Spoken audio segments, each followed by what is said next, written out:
Well, we are coming up on Halloween. I know a lot of people love to do everything they can that is spooky. And we got some cool little haunts here in South Florida that if you don't know, you need to know. The Lake Worth Playhouse we knew, and boy, long time ago, Jaybird actually went there to do a seance, and it got crazy. All kinds of things about sitting around, and there were projected faces, like this woman he saw there and watched as it looked like she grew a beard and was then talking in a deep man's voice. There's no way I would do that. Now you're like, okay, who is that man? Well, apparently it was Lucian Oakley. He and his brother Clarence were involved with the Lake Worth Playhouse going all the way back to 1924. And their dream was to own a movie palace and a vaudeville house. But the dreams were dashed when the full weight of the Great Depression struck right about that time. Oh, that sucks. And then they lost ownership of the theater. And apparently Lucian did not take that well. And he's like, you're not taking my theater. And he refused to leave. Now, the premises are said to be haunted by Lucian, whose ghost has appeared in mirrors and has been blamed for moving things all around.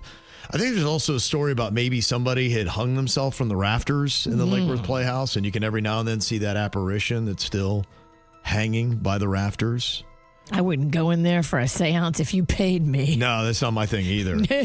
Yeah. The odd reports and the dog's behavior, and the dog started freaking out and had a medical issue. Good. Yeah, no, everything I heard about that night, I'm like, there's no way not that way. Remember our friend? She brought her boyfriend, and she truly believes that at that seance, he got possessed by the devil. Because afterwards, she said she was in the kitchen doing dishes, and she looked out the kitchen window, and she saw him digging in the yard with his hands, which he had never done before, and then shouting at the sky and cursing God. Yeah, it's a bit troubling. She said he had never done anything like that before. Yeah, that'd probably get your attention, right? If I looked out the window and Panda was in the yard digging with his hands and cursing at God, we would definitely be calling a priest for exorcism.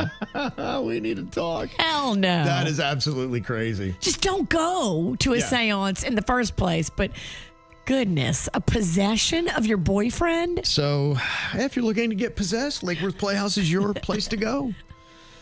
Another place that, to me, I find very mystical and cool, and they still really can't even explain how Edward Lead Skalman built the Coral Castle. Now, he was just 26 years old. He was a Latvian immigrant. And in 1913, he fell in love with Agnes Scuffs. Now, the issue was he was 26, she was 16. Oh, yeah, that's a problem. Yeah, so, there were some issues with that, but it was 1913, so, it was a little bit different.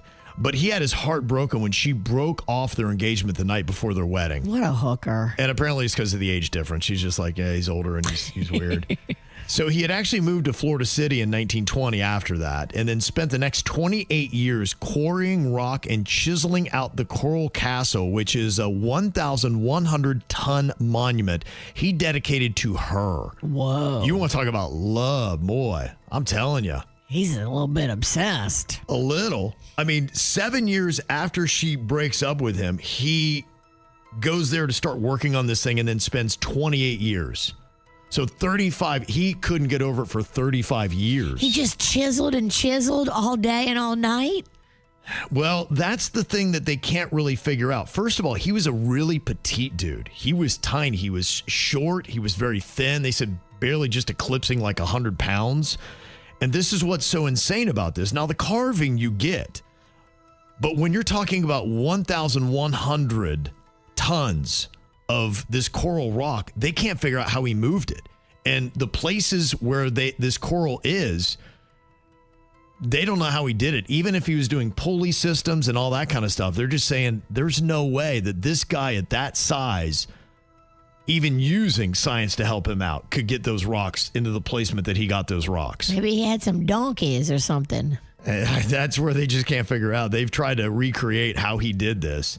And you can go and see it. There's a throne room and a telescope there, a fountain with a sundial. There's furniture, walls, and then the Herculean feat for a 5-foot-tall, 100-pound man was all those stones that were just on top of each other. He's supermodel weight. That is skinny. 5 foot tall, 100 pounds. Well, maybe that had something to do too. The height is not good, but 100 pounds, he is tiny. And then in 1936, he somehow moved the castle to Homestead.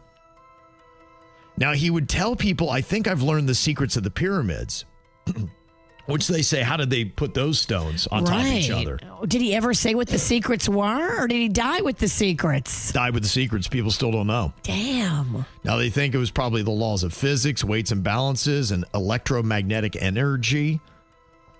So they're saying that's what it was, but none of that stuff was around at that time. So that's why there are some people that believe that maybe he had help of gods, aliens, something along those lines, because he used technology and abilities that he should not have had. But it's there and you can go see it. He died in 1951, and in the 1980s, the Coral Castle became a museum. But go check it out. And when you walk through that thing, a 5 foot tall, 100 pound man built this starting in 1920. Wow. Yeah. So it's quite an odd little feat. And what town is it in again? It's in Homestead now. In Homestead, Coral Castle. okay. Yep. So go and check that out. It's one of those great wonders of the world, and it's right here in South Florida.